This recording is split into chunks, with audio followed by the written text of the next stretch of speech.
청소년 복지론 9주 첫 번째 시간입니다. 자, 지난주에 이어서 8장의 청소년 비행론을 볼 텐데요. 이 비행이 성인의 경우에는 범죄에 해당이 될 텐데 사회복지 분야 중에 교정복지라는 분야가 있어서 범죄인과 함께 청소년 비행을 함께 다루고 있습니다. 청소년만 우리가 비행에 대해서 다루는 게 아니고 사실 범죄를 다루는 청소년을 포함해서 성인을 포함해서 다루는 분야가 그 교정복지라고 따로 있는데요. 그래도 우리는 이번 학기에는 청소년에 초점을 맞추고 비행론에 대해서 살펴보고 있습니다. 자, 지난 시간에 했던 내용인데요. 간략히 복습을 하자면, 자, 뭔가 청소년이 사고를 쳤습니다. 그 범죄 비행에 관련된. 그럼 경찰이 제일 먼저 접촉을 하게 되고요. 훈방을 하거나 이쪽은 그냥 풀려나는 거고요. 사안이 가볍지 않다면 검찰로 넘기겠고요. 검찰에서 중대범죄에 해당이 된다면 존속살인 같은 부모를 살해한다거나 그러면은 성인들과 똑같은 경로를 거쳐서 형사법원의 소년교도소로 가게 되는 거고요. 그리고 대부분의 사건은 지방법원의 소년부 지원을 거쳐서 여기에선 처벌보다는 보호 처분이 목적인데 그 소년부 지원에서 직접적으로 판단하기 어려운 소년에 대한 심리적인 또는 신체적인 판단이 필요하다면 분류심사원에 가서 정밀한 여러 가지 검사나 또 판단을 받고 되돌아와서 여기선 이제 주로 1호에서 10호 처분에 해당하는 걸 그 처분을 하게 될 텐데 이게 그 처벌이 아니고 보호가 목적입니다. 보호 처분 명칭 자체가 보호가 목적이라고 볼 수 있겠고요. 자, 그래서 여기 관련된 내용들이 이제 하나하나 이론적인 내용은 다루지 않으려고 하고요. 동영상을 통해서 각 지방법원부터 시작을 해서 각 내용을 살펴보려고 합니다. 자, 보호 처분의 종류는 총 10가지가 있는데 이건 이제 다음 시간에 좀 더 설명하도록 하겠고요. 자, 맨 처음 볼 것은 자, 우리가 앞으로 일단 돌아가서요. 자, 여기부터 보겠습니다. 여기 지방법원 소년부 지원. 법원은 법원인데 성인들의 법원하고는 분위기가 굉장히 많이 달라서 자, 그 내용을 이제 동영상을 통해서 보려고 합니다.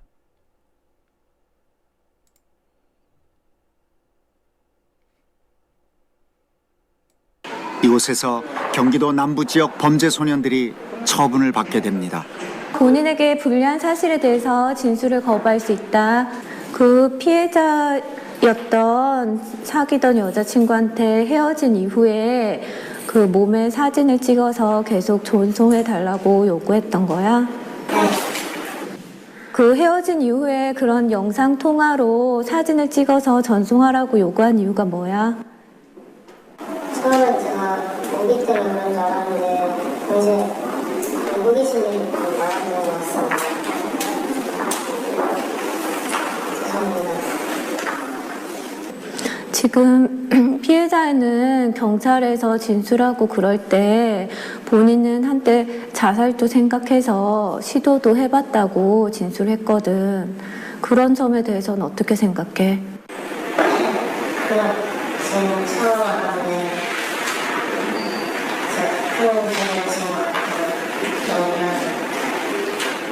이 비행 사실에 대해서 언제 아셨나요? 경찰대 가서 알았고 그때는 너무 놀라갖고 진짜 어떤 머리가 진짜 하얘질 정도로 아무 생각이 없었습니다. 여태까지 아시다시피 한번 무슨 어디 가서 사고를 치거나 누가 하다못해 친구하고 다툼이 있거나 이랬으면 어느 정도 부모로서 생각을 하고 있었을 텐데 전혀 그런 상황이 없어서 갑자기 경찰서에서 연락이 왔으니까 어느 부모가 안 연락이 드니까 전 조사관을 지해서 어머니가 혼자 얼굴을 사는데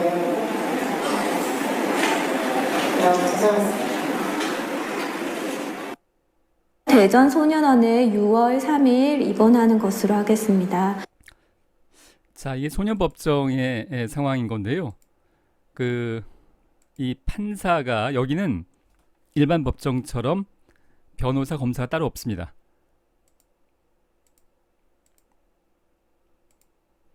판사가 변호사 역할, 검사 역할을 동시에 하는 거라고 볼 수 있겠고요.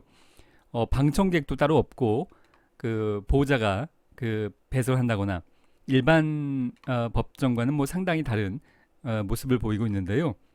아마 이 판사가 이게 방송 KBS에서 방송으로 만들어진 거라 방송이라서 좀 긴장을 한 게 아닌가 싶기도 합니다.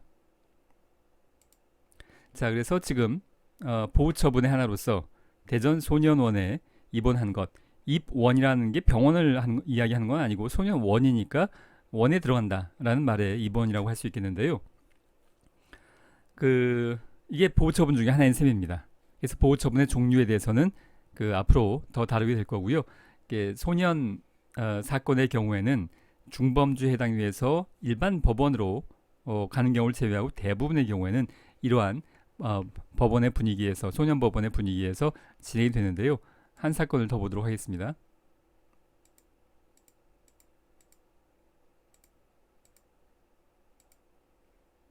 하겠습니다. 그리고 진웅이에게 소년원 송치라는 엄중한 처분이 내려졌습니다. 헤어진 여자친구를 협박한 진웅이는 평범한 자, 지금 처벌 아니고 처분이라고 이야기하고 있고요. 처분의 원래 명칭은 보호처분인 겁니다. 고등학생에서 범죄 소년이 되었습니다.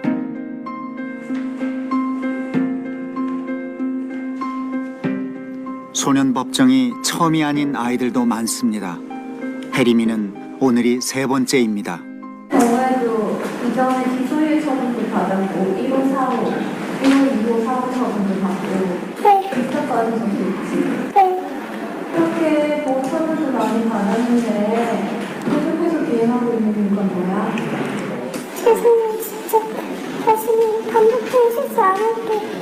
지금 배행했던 사실이 어제는 언제 하셨어? 저 위탁 때문에 제가 말씀 안 드렸어요. 아빠 입원 중이셔서 제가 말씀 안 드렸어요. 가출 중이었던 혜림이는 생활비 때문에 휴대폰을 훔쳤습니다. 19살. 생일이 지나면 더 이상 소년 법정에 설 수도 없는 나이. 후회와 걱정에 눈물만 흐릅니다.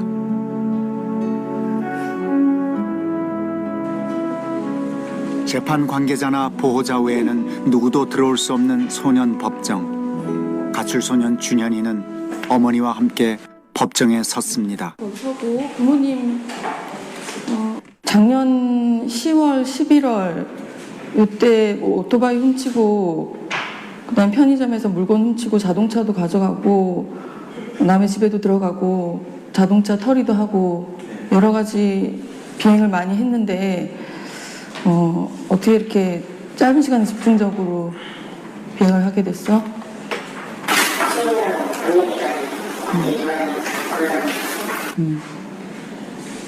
어머니랑은 계속 같이 살고는 있었어요? 아버지는 이혼하시고, 예. 아버지가 연락이 안 되네요. 제가 어머니 살면서 남자아이들이다 보니까 좀 혼자하는 게 좀 힘들었어요. 근데 지금이라도 좀 아이하고 얘기를 좀 많이 나누면서 만날 때 준비하고 어떻게 살아야 되는지 많이 가르치고 배워주고 열심히 키워보겠습니다. 그럼 한 번만 해주시면 감사하겠습니다. 어머니 일어나셔서 옆에 서 보시겠어요? 걱정 끼쳐드려서 죄송합니다. 다시는 잘못 저지르지 않겠습니다라고 말해요.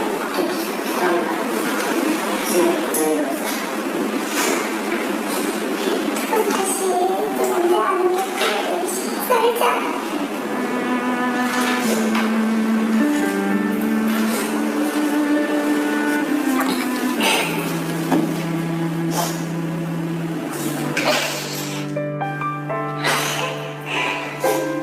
처분하겠습니다. 직보 처분합니다.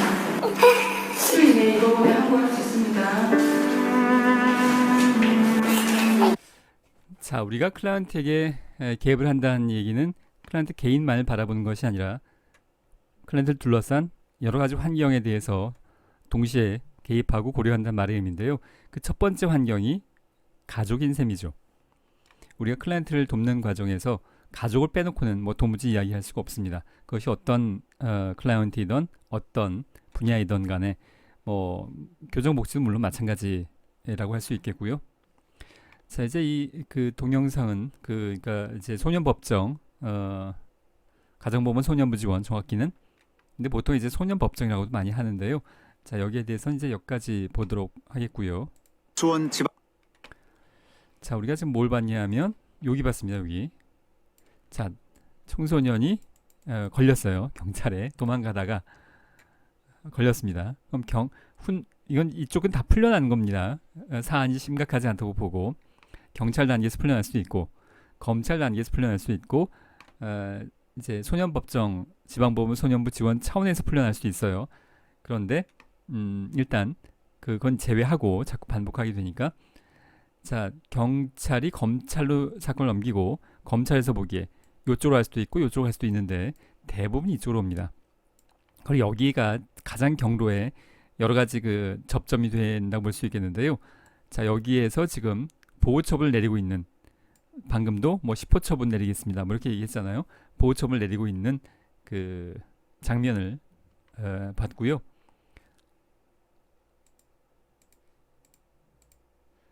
자, 이번엔 소년분류 심사원을 볼 텐데 자, 소년분류 심사원은 여기입니다. 여기 소년분류 심사원. 자, 이것은 처분의 한 종류가 아니라 화살표가 이렇게 갔다가 다시 돌아오게 돼 있죠. 이건 임시처분이에요. 그래서 뭐 지적인 문제나 성격상의 문제나 뭐 가정 환경이나 여러 가지를 조사해 보도록 구체적으로 요청한 거고요. 법원에서 판사가 혼자서 다 하기는 어려우니까 예를 들어서 판사가 이 청소년이 지적장애 때문에 또는 정신장애 때문에 범죄를 비행을 저지른 거에 대해서 그걸 정확히 판단하기는 어렵죠. 판사가 그래서 이쪽에 보내서 정확한 심사를 하고 그리고 무조건 되돌아오는 겁니다. 여기서 끝나는 경우는 없어요. 자, 그래서 여기를 볼 텐데 이건 지금 서울에 한 군데만 남아 있는데요. 이게 뭐 이 기능이 없어진 게 아니라 지방 같은 경우에는 별도로 있다가 그것이 소년 안에 그 기능이 포함돼서 없어진 것처럼 보이지만 뭐 아예 없어진 것은 아니라고 볼 수 있겠고 공식적인 별도의 기구로는 서울에 지금 한 곳이 남아 있습니다.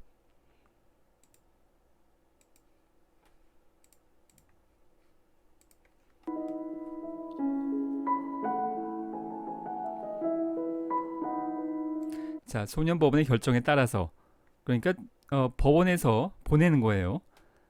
진행검사해 주세요. 예를 들자면 뭐 그것뿐만 아니라 여러 가지가 있을 수 있겠는데요. 그래서 자질을 분류한다. 뭘 잘하냐 뭐 이런 것보다 범죄의 원인이 어떤 특정한 다른 질병이나 정신적인 원인과 관련됐는지를 이제 판단해 달라. 전문적으로 그런 의미라고 보면 되겠습니다.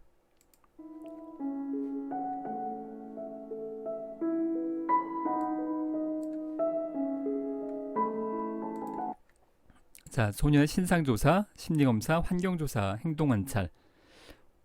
사실 이거 사회복지사들이 하는 것과 굉장히 비슷하죠. 여기 임상심리사도 있고 사회복지사도 근무를 하고 있습니다.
이 소년분리심사원은 그 뭐 내부의 실제 활동까지 촬영이 허용된 것 같지는 않아 보입니다. 마지막 장면 중에 하나가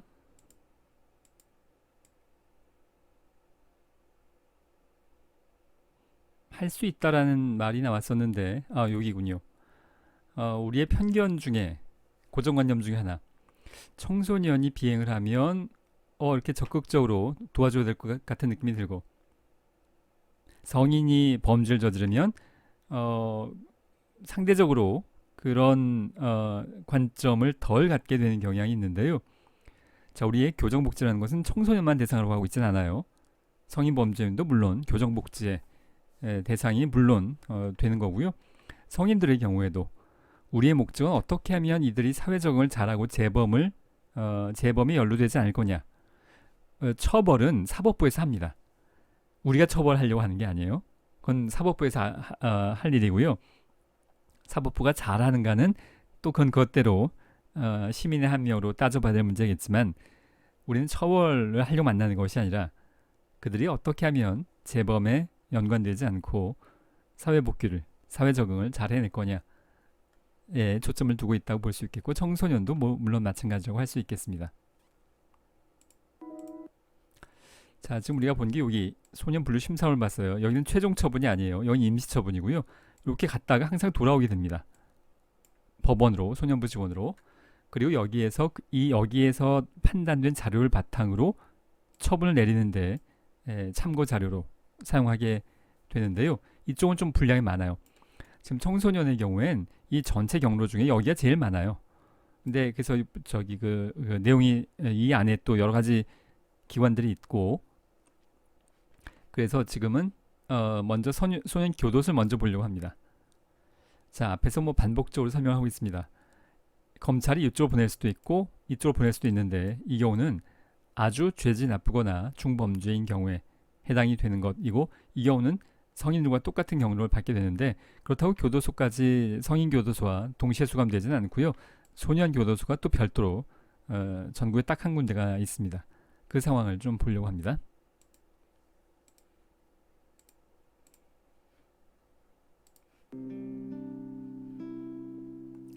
그 경상북도죠. 이 아마 김천에 있습니다.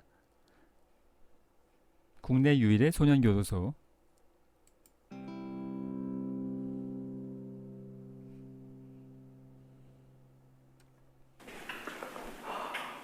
떨리네.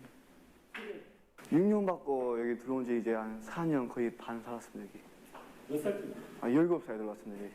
이제 5년 남았습니다. 저 이번 형기는 2년 6개월 받고, 또 저번에 사고 한번 쳐갖고 집행유예 받았었는데 그거 2년 있어갖고 총징역이 4년 6월입니다. 22년 10월 14일 날 만기 쳤습니다. 여기는 처벌이 목적입니다. 그 보호 처분이 아니고 여기는 처벌, 성인 범죄인과 동일한 의미라고 보면 되겠습니다. 13년 받았습니다. 제 공범이 본인 집에 방화를 해라.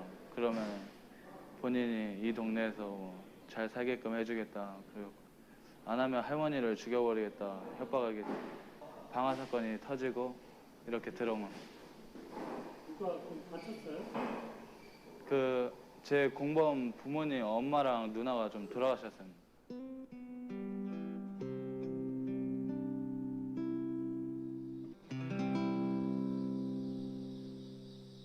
세상의 여느 아침처럼 이곳 교도소에도 여름 햇살이 반짝입니다.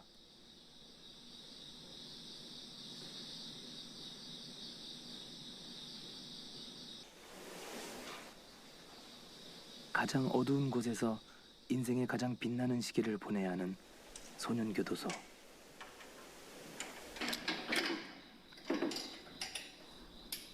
길고 긴 복도를 지나 묵직한 쇠창살 안에 소년들이 살고 있습니다. 여름밤 더위에 지친 아이들이 새벽 천기운에 의지해 간신히 잠이 들었습니다.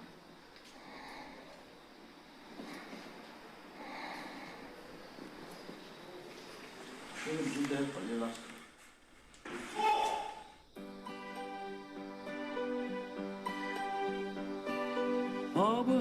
새벽 6시 요란하게 소년들의 하루가 시작됩니다. 우리 빨리 이불 개라. 뭐하노? 이불 빨리 개라. 각을 딱 세워. 앞에. 자.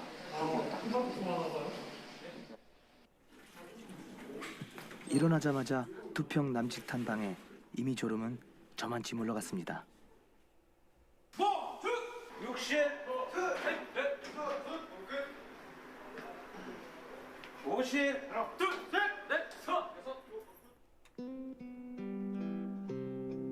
아직은 앳된 소년의 얼굴. 아이들 중 그 누구도 그 짧은 생에 이곳까지 오게 될 줄은 상상조차 못했을 겁니다. 딱 이제 수갑을 차고 포송줄로 이제 팔이고 묶여서 이제 딱 오는데 뭐라 말을 하지 못합니다. 내가 잘못했게. 그리고 힘들었습니다. 내가 도대체 왜 이러고 있을까?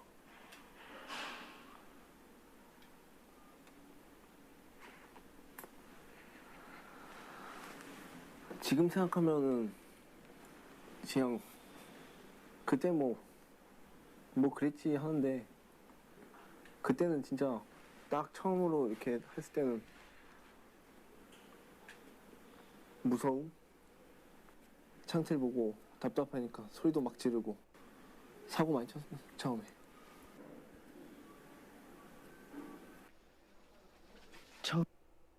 자, 지금 보고 있는 그 대부분의 동영상들은 방송사에서 만든 프로그램이라서 이게 앞뒤로 사실 굉장히 뭐 기본적으로 한 40-50분 그리고 몇 부작 뭐 이렇게 되는 내용들인데 이걸 뭐 다 볼 수가 없어서 아주 부분적으로, 그리고 우리가 지금 교정복지 시간이 아니기 때문에 그 청소년복지 안에서만 잠깐 다루고 있는 거여서 아주 뭐 간략하게 분위기를 전달하는 것이 목적이라고 할 수 있겠는데요. 이렇게 교정기관, 소년원이나 이런 소년교도소나에서 그 이제 실무적으로 일을 하려면 여기는 다 공무원들이 일합니다. 보호직, 교정직, 공무원이어서 이런 데서 일을 하려면 공무원 시험을 봐야 되는데 그 보호직, 교정직, 그 공무원 시험에 사회복지 과목이 그 포함되어 있기는 하죠. 주로 사회복지사들은 이렇게 교정기관보다는 출소 후에 지역사회에서 여러 가지 관련된 법무보호복지공단이라거나 또 일반 복지관에서 그 이들을 위한 이들의 재범 방지, 비행에 다시 연루되지 않도록 그 사회적응을 잘할 수 있도록 그런 내용들을 그 많은 복지기관들에서 그 뭐 부분적으로 진행을 하고 있다고 볼 수 있겠고요. 자, 앞으로 다시 한번 보면 우리가 지금 본 게 어디냐면 여기 봤습니다. 여기. 자, 우리가 이번 시간에 요거 봤고요. 지방법원, 소년부지원, 경찰, 검찰, 형사법원은 뭐 안 봐도 될 것 같습니다. 뭐 TV 드라마나 영화에 뭐 맨날 나오는 거잖아요. 그 형사법원, 그 우리가 보통 알고 있는 그 법원입니다. 그래서 뭐 이건 뭐 따로 볼 필요 없을 것 같고요.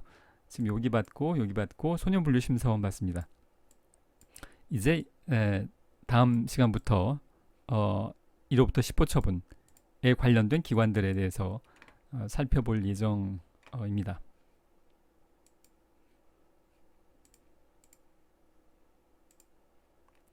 자, 이번 시간 여기까지 하도록 하겠습니다.